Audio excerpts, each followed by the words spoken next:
After walking around the streets with sufurias on their heads, the conversation moves to Parliament. Bipartisan conversation about the reconstitution of the IEBC panel. Our guests this morning, we have Gerard Bitok, who is a political analyst, and also Dr. Fred Ogola, who is a governance and political analyst as well, CT. You know, we seem to assume that we understand what the political leaders actually talk about. We actually assume that what we consume publicly constitutes what it is that was actually discussed by the politicians. Most times we actually have no clue, in all honesty. Even the people who supposedly support the leaders of these political parties, the people who know what the two leaders talk about are the two leaders. They're the ones who actually know what it is that they actually talk about. If there are agreements and why it is they take the path that they take. Sometimes we get to understand these things later as historical matters. When time has gone by, then you understand, oh, so this is what actually happened at that particular point in time.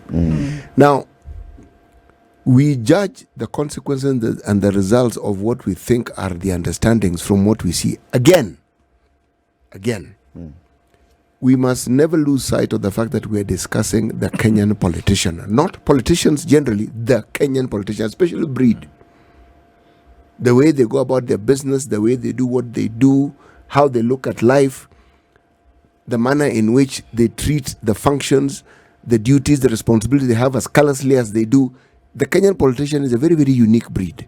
So even when we talk about how it is we want to move forward, we shouldn't forget also that even Professor Ogola, the people you say we should bring into, this experiment of bringing in bureaucrats, bringing in the technocrats, bringing in the fourth estate, bringing in church leaders. That experiment, it has been had.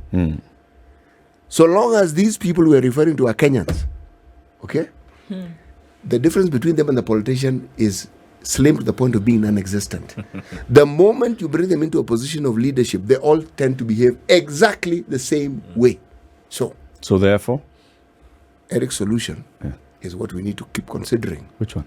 The Mwananchi, whom we like referring to as Wanjiko and Kwamboka and whoever else, is the one who needs to sit back and ask and say, the people whom I appoint to represent me always let me down.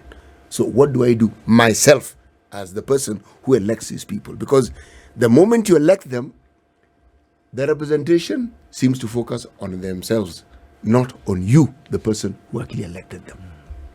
Moga, let me tell you what, you are saying Wanjiko, someone who is hungry, who can put bread on the table to sit back and think. Yes. They will only think how to eat. In fact, I've been a politician. I know that. Money is agenda number one. And when money is agenda number one, leadership is agenda number two, the issue of morality is agenda number three, then the issue of economic prosperity is agenda number four, isn't it? And the agendas continue becoming useless as it goes.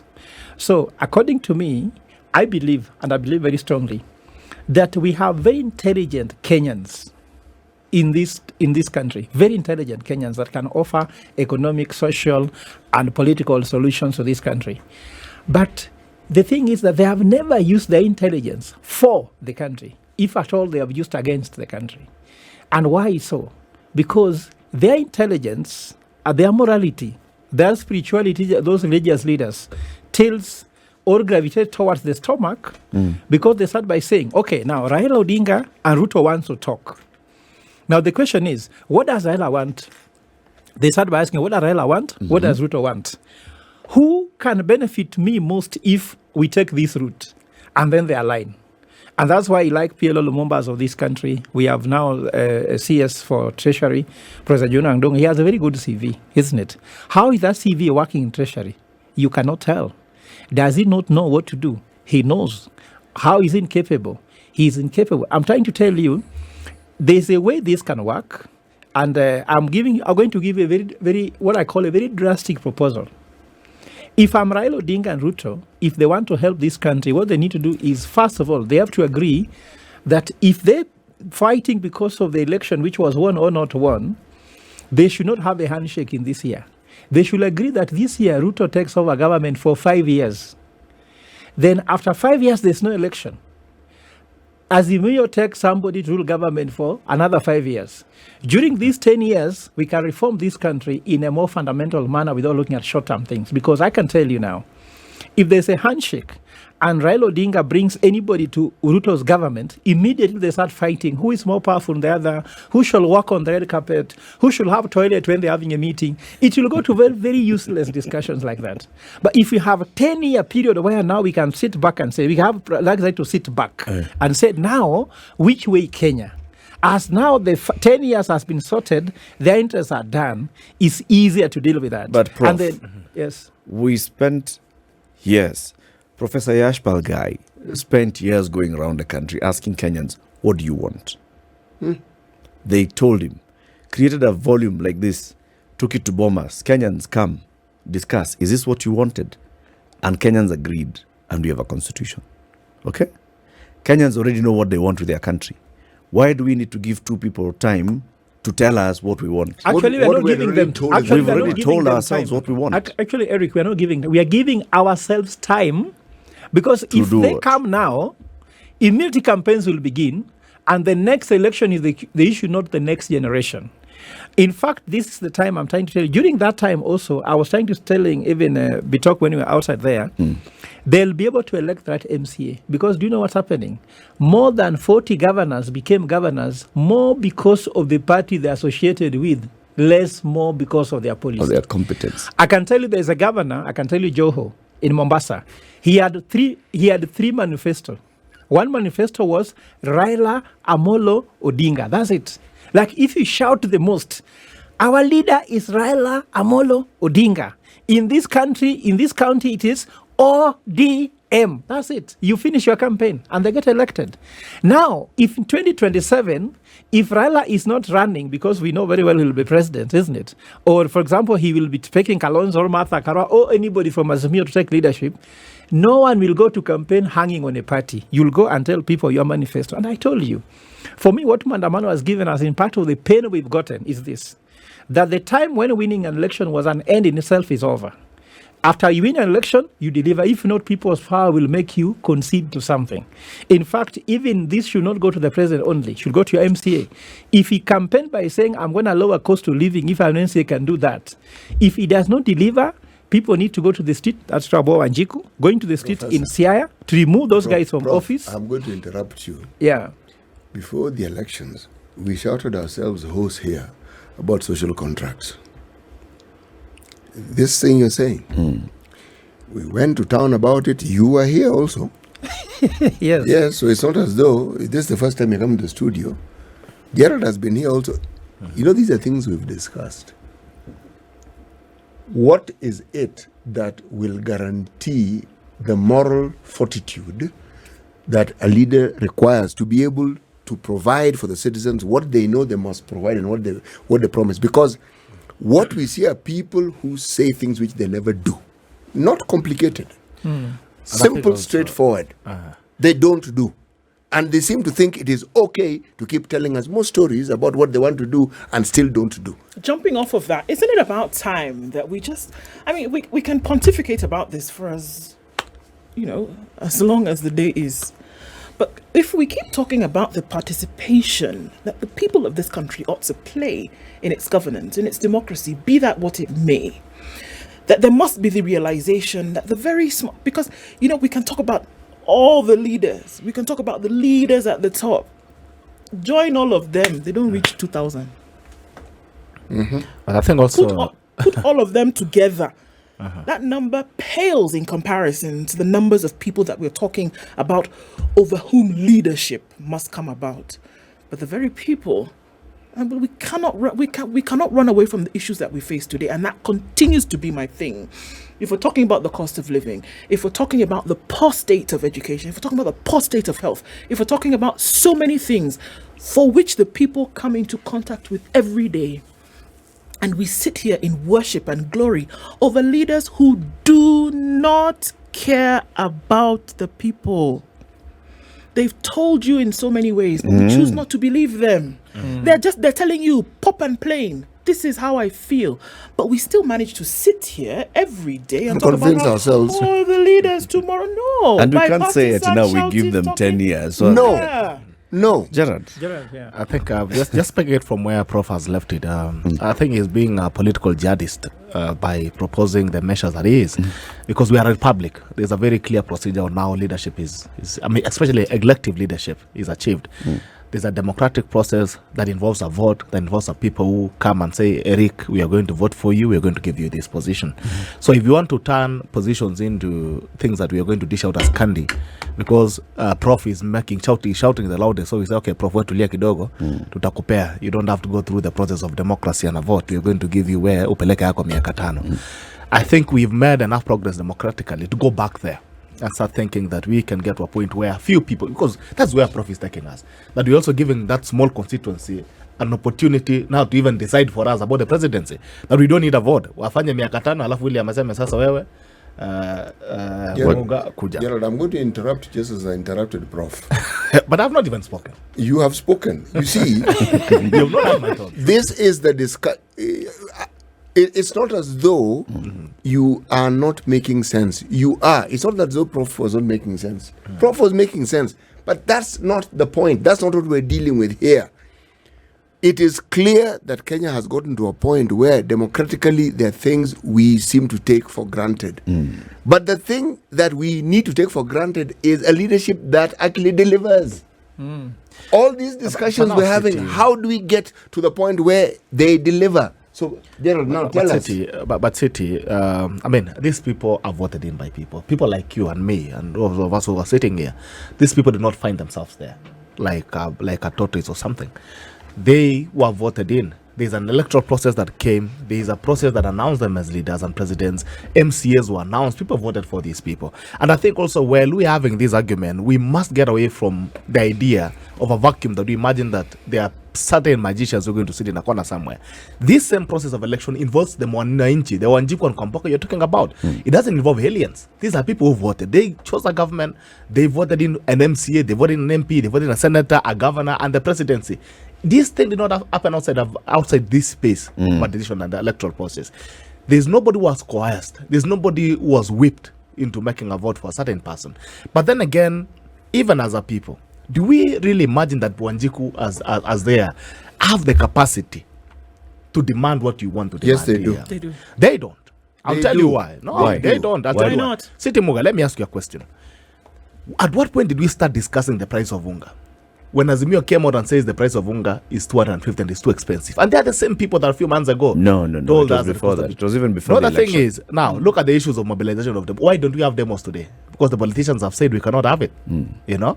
So certainly, Wanjiku is not demonstrated. If Wanjiku had the capacity as we want to imagine here, and we want to be very poetic about it, if they had that capacity, they would have said, you guys, you can continue with your negotiations, you can go to the boardroom, but we'll still stick on the streets because the price of unga has not gone down. Because all these issues that we've been talking about, the price of fuel, the cost of gas, the cost of all these things have not come down. If they had that capacity to want to be so poetic about it, they would have gone to the streets today. But they have not gone to the streets today because they don't have the capacity. The capacity ends at the vote. What we want to imagine, what you're telling us is the ideal situation, where we imagine that Wanjiku will be this person that we want to think about, that they hold their leaders accountable. We have all been part of the political process. He has been part of the political process. I've been part of the political process for close to 10 years now. And I can tell you, the Wanjiku that you guys are imagining here in this studio only exists in your minds. When it goes down to the campaign level, when you're even speaking to that Wanjiku, he's mentioned it very well about the manifestos. Those guys don't even read those things. I've been on the campaign trail. On the campaign trail, because you were there, let's talk about before the election, all right? So before the election, the issue of unga came up.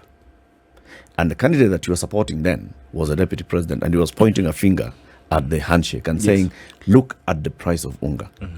Look at what these people have done, that the cost of living is going so high, all right?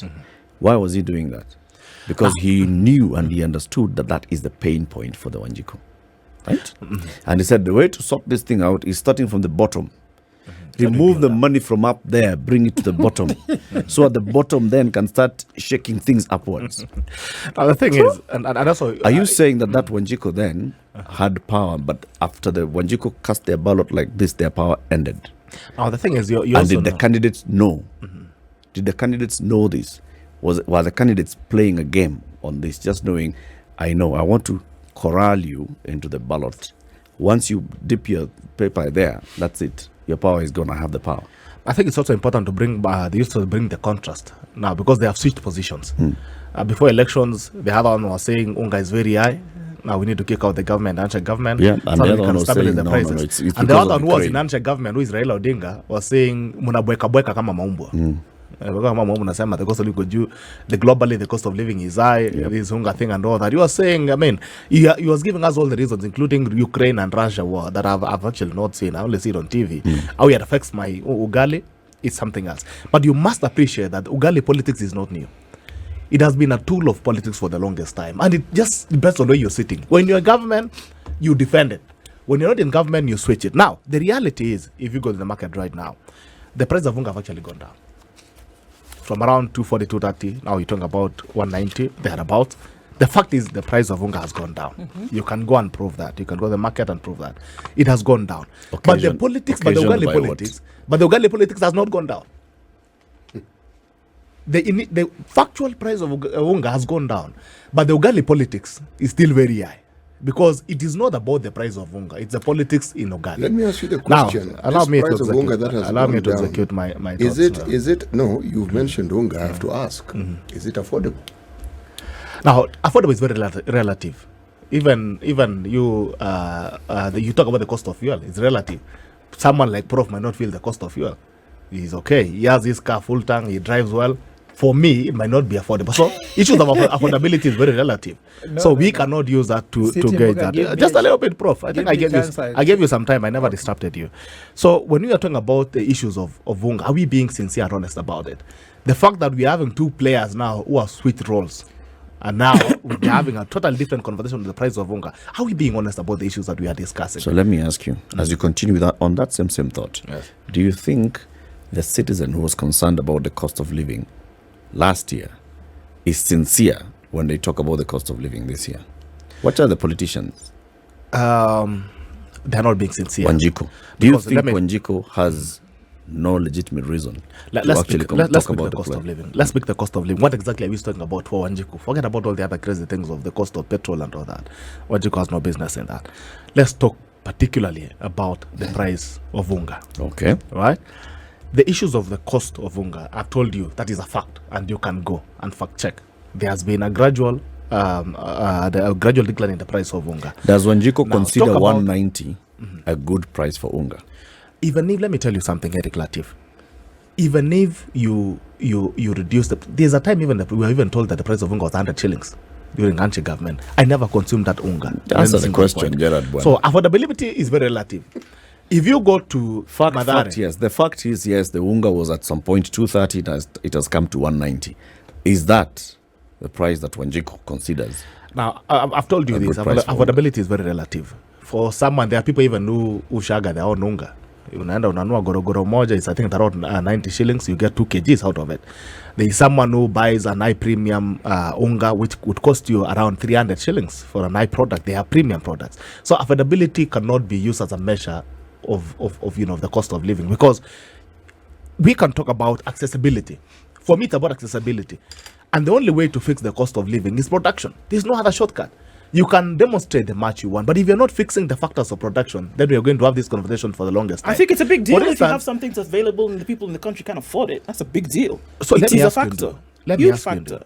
unga inatoka wapi? Inatoka kwa mahindi. What's your point, Gerard? My point is, we must start having a conversation around productivity, not the shelf prices. For this point, it's a planting season. Let's talk about how much are we doing to ensure that we can produce more as a country, Okay. and import less. Okay. Are Would we you allow having me that to give some conversation? numbers, then we Okay. discuss them. Please. That's what I'm trying to say. Let me tell you what, Gerard, I'm an economist to the core.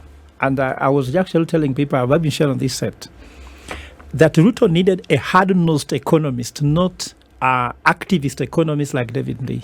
And that's why even Gerard, you need to learn a little bit about economics here, that EU subsidizes electricity for their countries to a tune of 800 billion euros.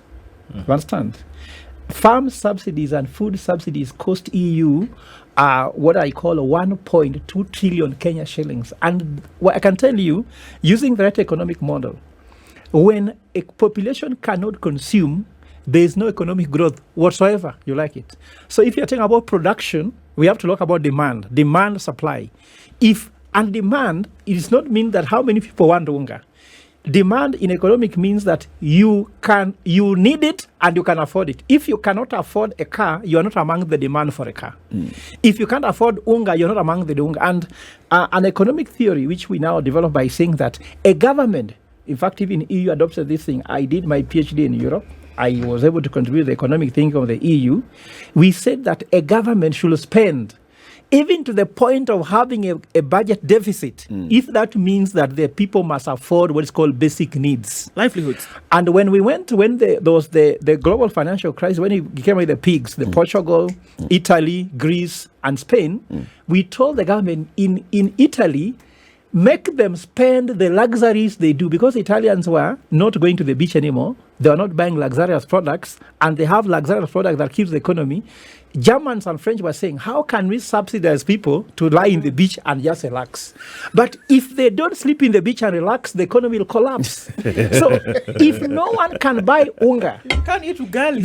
there's no progress. There's no progress. In fact, you tell You can people grow about it, but if you can't eat it, it's useless. You must afford it. And I can tell you, even in Spain, Our time is up, chicken guys. is highly subsidized because they know it's used a lot in restaurants, and tourists come to eat there, and that makes the economy grow. So I can Our tell time you, is up. we Our time must- is up. How do you fix it? Our time is up. You're not telling us how you're going to fix it. This conversation continues. This conversation will subsidize continue. it now.